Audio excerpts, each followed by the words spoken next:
Veerkrag deur dankbaarheid, so kan jy floreer. Dikwels voel dit moeilik om dankbaar te wees as mense oorspoel word deur negatiewe nuus, deur probleme wat jy ervaar, deur uitdagings wat jy in die gesig kyk. En tog wys die Bybel, sowel as die moderne wetenskap, dat dankbaarheid essensieel is om te kan floreer. Dankbaarheid is nie net bedoel vir goeie omstandighede nie. Dankbaarheid is juis 'n keuse wat ons maak. En dit verander ons perspektief dan, en dan kan ons met veerkrag ons situasies beter hanteer.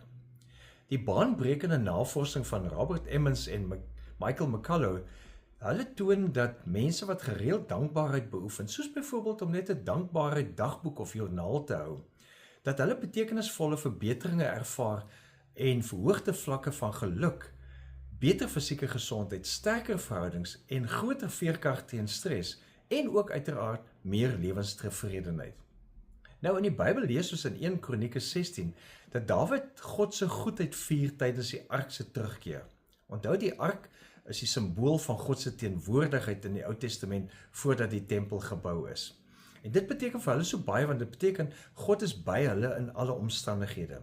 En daarom herinner Dawid toe in 1 Kronieke 16 vers 34, loof die Here want hy is goed, aan sy liefde is daar geen einde nie. Dankbaarheid is die keuse om in uitdagende omstandighede ook die goeie raak te sien. Dis om raak te sien daar's klein seëninge en daarvoor dankie te sê.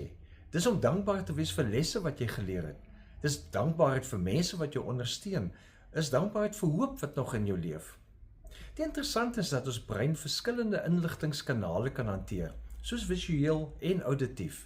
Maar wanneer dit by bewuste gedagtes kom, dan kies ons brein deur die prefrontale korteks om te kies waarop gefokus moet word en dit onderdruk dan alles wat nie relevant is nie. So prakties beteken dit, jy kan nie 'n wiskundige probleem sowel as 'n emosionele gesprek verwerk met dieselfde doeltreffendheid gelyktydig nie. Net een bewuste gedagte op 'n keer.